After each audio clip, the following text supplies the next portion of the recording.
Je suis complètement libre de mes choix. Personne ne m'oblige à faire quoi que ce soit. Même Dieu ? Justement, Dieu, il a envie que tu le choisisses. Mhm. Et tu ne peux pas le choisir s'il y a déjà quelqu'un qui a choisi pour toi. À l'approche de Rosh Hashanah, nous allons parler de la mitzvah essentielle de cette fête de Rosh Hashanah, c'est le shofar. Et nous sommes très heureux de recevoir le Rav Eitan Fison. Rav Fison, bonjour. Shalom. Shalom, shalom. Alors, on va parler de ce shofar parce que c'est c'est une intrigue un peu, hein, en tout cas pour moi. Donc, comme j'ai dit, c'est la mitzvah essentielle de Rosh Hashanah. C'est-à-dire que tout le monde a l'obligation, en tout cas, d'écouter le son du shofar. C'est ça, effectivement. Alors d'abord, pourquoi le shofar ? Pourquoi cet instrument ? Pourquoi cette corne ? Alors pourquoi cette corne ? Pourquoi cet instrument ? Si tu veux bien, on ne va pas aller dans les choses classiques. Ah, très Pour bien. la simple raison que les choses classiques sont très belles et très vraies, mais elles ne répondent pas à la question première. Parce que moi, je me pose la question, d'où ça vient qu'il faut sonner du shofar à Rosh Hashanah ? Ouais. C'est pas marqué dans la Torah. Ah. C'est ça qui est très étrange. Dans la Torah, il est fait mention de la journée de Rosh Hashanah, évidemment, et on va nous dire que c'est Yom Teruah. À un autre moment, on dira Zichron Teruah, le souvenir de... Ça, c'est écrit dans la Torah. C'est marqué dans la Torah. Donc, Yom Teruah Yelachem, le jour de la Teruah, ce sera pour vous. Mais c'est quoi la Teruah ? Alors évidemment que nous, Teruah, ça fait effectivement référence au shofar. Mais en vérité, Le'aria, en hébreu, ça veut dire émettre un son. Pas forcément avec un shofar. Ça peut être avec une trompette, ça peut être aussi avec la bouche. Lorsque on va descendre, enfin, Yehoshua et Moïse, Moshe Rabbeinu descendent du Har Sinaï, et les Bnei Israël font le veau d'or, alors il y a toute une soirée, toute une ambiance là-bas qui se met en place, et Yehoshua entend la liesse, l'allégresse des gens qui dansent devant le veau d'or. Marquez là-bas qu'on a entendu Kol ha'am bereo, c'est-à-dire tout le monde en train de crier, dire « Ouais !» L'Aria, c'est pas forcément crier, avec un shofar. C'est émettre un son, une sonnerie, mais pas forcément avec un shofar. Et donc la question, c'est, mais d'où ça vient le shofar ? Eh bien, il y a un autre endroit dans la Torah où on nous dit clairement, il faut sonner du shofar. Mais c'est où ? Eh bien, ça n'a rien à voir avec Rosh Hashanah. C'est une fois tous les 50 ans, le jour du Yovel. Alors, tu sais bien, le Yovel, c'est après 7 Shmitot. Là, on sort de la Shemitah. Après 7 Shmitot, il y a le Yovel, le jubilé. Eh bien, le jour de Yom Kippour, le Yovel, la Torah nous dit Va'avartem shofar bechol artsechem.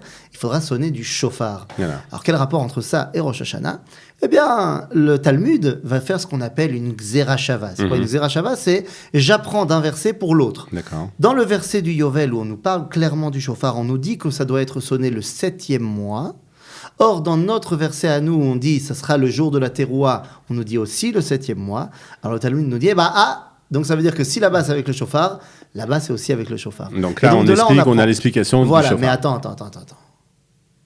Mais pourquoi on a sonné du shofar le Yovel ? Puisque notre shofar à nous de Rosh Hashanah, il est par rapport à celui du Yovel. Eh bien, mon ami, le shofar du Yovel servait à faire entendre le son partout, qu'on libère les esclaves. D'accord. Mais alors, ce serait de là qu'on apprend le shofar de Rosh Hashanah ? Eh bien, mon ami, je te le donne en 1000. Non. Non ?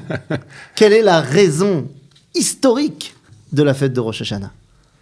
Eh oui, car il faut une raison historique à chaque fête. Ouais. Les fêtes juives ne sont pas des fêtes uniquement spirituelles ou symboliques. Il y a des choses concrètes qui se sont passées. Tu vas me dire la création du monde. La création du monde, oui. Ou la création de l'homme. Ouais. Le problème, c'est que c'est une marloquette. Ouais. Et tout le monde n'est pas d'accord que ça s'est passé en Tishrei, d'autres disent en Nissan. Et puis de toute façon, ce n'est pas un événement qui a touché Am Israël, ça a touché l'humanité, le monde entier. Il y a un événement qui a touché le peuple juif, qui s'est passé à Rosh Hashanah, et qui est en rapport aussi avec la sortie d'Égypte. Parce que je te rappelle que dans le Kiddush, les Tfilot, on dit tout le temps, en souvenir, Zecher. Pour toutes les fêtes. Pour toutes les fêtes, non. Hanouka, on ne le dira pas. Tu me diras, c'est plus tard. Ben oui, mais donc non. Yom HaTzmaut, on ne dit pas en souvenir de la sortie d'Égypte. Là, on le dit. Qu'est-ce qui s'est passé ? Nous dit le Talmud, dans le traité de Rosh Hashanah. À Rosh Hashanah, l'esclavage a pris fin en Égypte. On n'est pas encore sorti d'Égypte, ça sera à Pessah. Mais on n'était plus esclaves. Et tout d'un coup, mon shofar, dû au Yovel, qui venait symboliser la libération des esclaves, tout d'un coup, prend une signification très importante. Et c'est pour ça que la bénédiction, c'est l'ishmoa kol shofar. Je dois entendre cette voix du shofar. Pourquoi ? Eh bien, pour me libérer.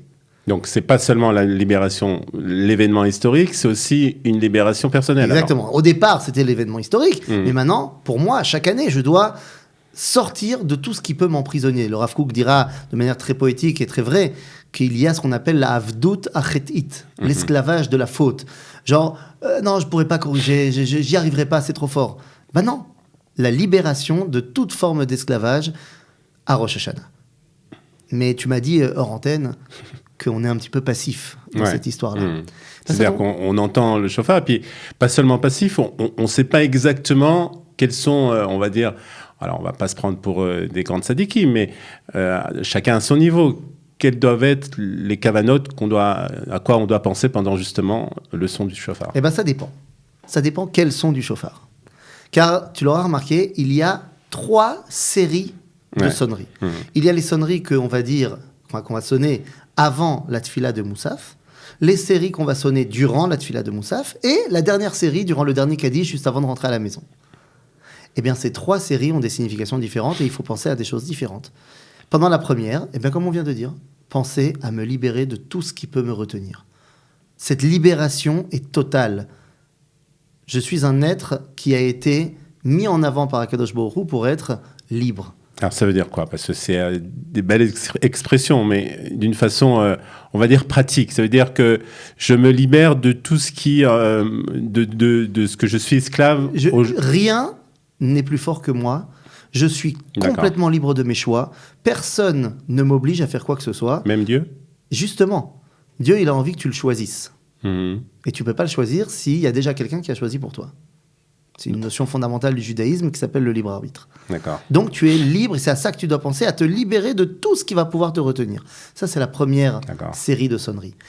Non, tu sais très bien qu'il y a une grande marloquette, bien sûr, entre le Rambam et Rabbeinu Tam. Sûr. Mais oui, bien sûr. À savoir, quelle est la bénédiction du shofar? Est-ce qu'on dit lishmoa kol shofar ou alt kiyat shofar? On dit les deux, non? Alors non, nous on va dire lishmoa kol shofar. D'accord. Et comme tu disais, c'est un peu passif. Mais Rabbeinu Tam lui disait non, la bracha ça doit être, il faut sonner du shofar, pas entendre mais le sonner. Et juste une question de halakha, juste celui qui sonne le shofar a une autre bénédiction? Non, il n'a pas une autre bénédiction parce que comme il va entendre aussi sa propre sonnerie, alors c'est bon. Donc, mais vraiment, la mitzvah, c'est vraiment d'entendre.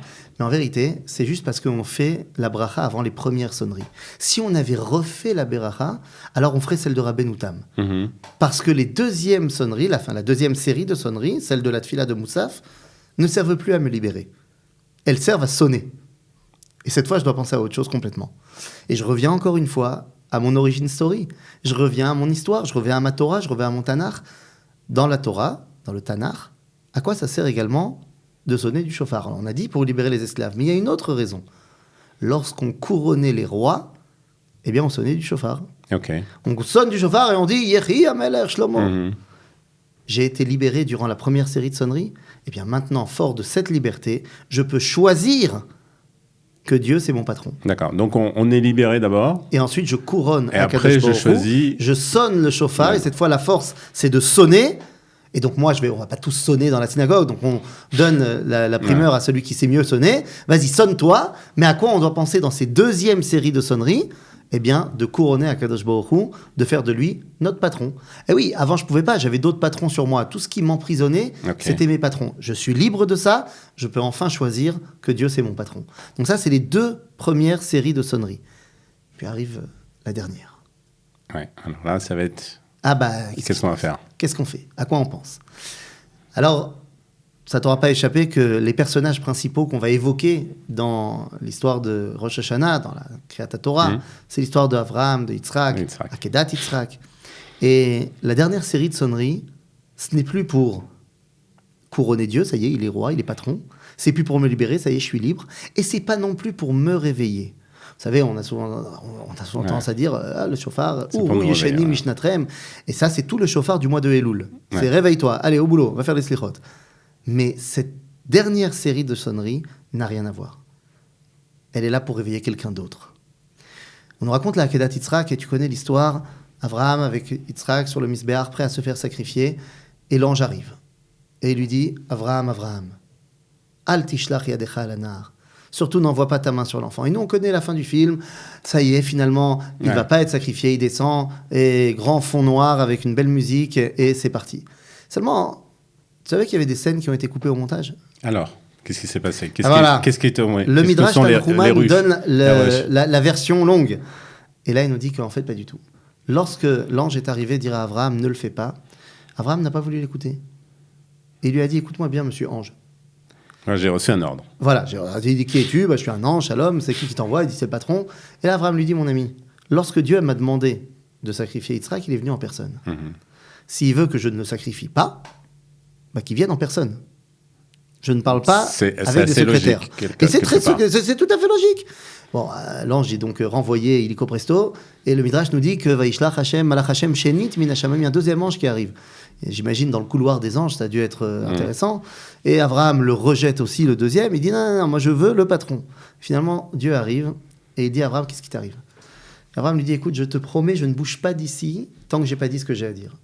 Et Dieu lui dit, parle. Il dit, écoute-moi bien, Dieu, est-ce que tu m'as pas promis que j'aurais un fils? Et là, Dieu lui dit, il te dira oui. Il dit, mais tu m'as promis que ce fils, ce serait Yitzhak. Il te dira oui. Et tu m'as promis que de ce Yitzhak, j'aurais une grande descendance. Et il te dira oui. Et là, Abraham dit à Dieu, alors n'est-ce pas que lorsque tu m'as demandé de sacrifier Yitzhak, j'avais toutes les raisons du monde d'argumenter, de dire, mais enfin, mais non, mais ça contredit, machin. Et je n'ai rien fait. J'ai pris sur moi, je me suis contrôlé et j'ai fait ta volonté. Et Dieu lui dit effectivement. Et là, Abraham lui dit, alors très bien, alors écoute-moi bien. Lorsque dans l'avenir, les enfants de Yitzhak, parce que tu me demandes de ne pas le sacrifier, les enfants de Yitzhak, si un jour, ils viennent à partir un petit peu en vrille, et que tu décides de leur faire quelque chose, eh bien toi aussi, tu te contrôleras. Et tu te rappelleras et tu ne feras rien. Et Dieu lui dit, Binishbati Neum Hashem, je te promets. À ce moment-là, Abraham est tout content, pense que l'histoire s'est terminée, et Dieu lui dit, attends 2 secondes, t'es mort. Et qu'est-ce qu'on fait si j'oublie ma promesse? Il dit, comment ça t'oublies ta promesse? J'oublie pas. Mais oui. Okay. Et là, Abraham lui dit, je ne sais pas. Et Dieu lui dit, retourne-toi. Tu vois là-bas? Et là, il voit le bélier pris dans le buisson.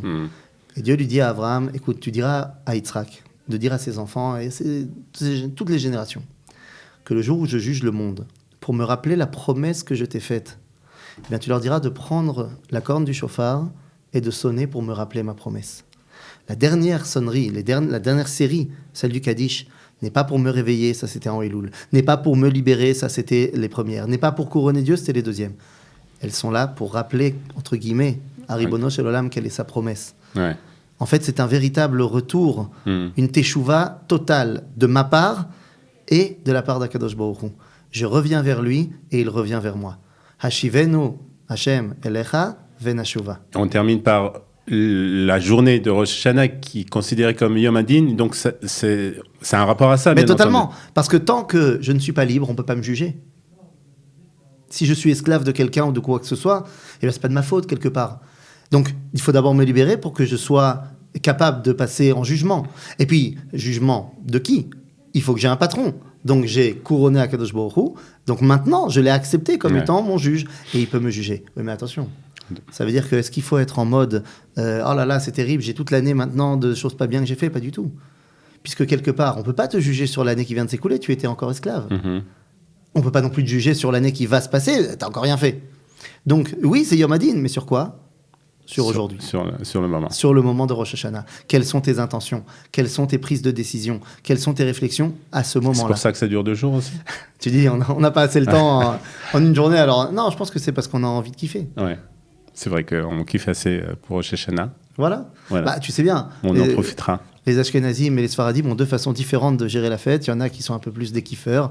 Il y en a qui sont un peu plus peut-être... On dira pas qui. Non, je ne sais pas.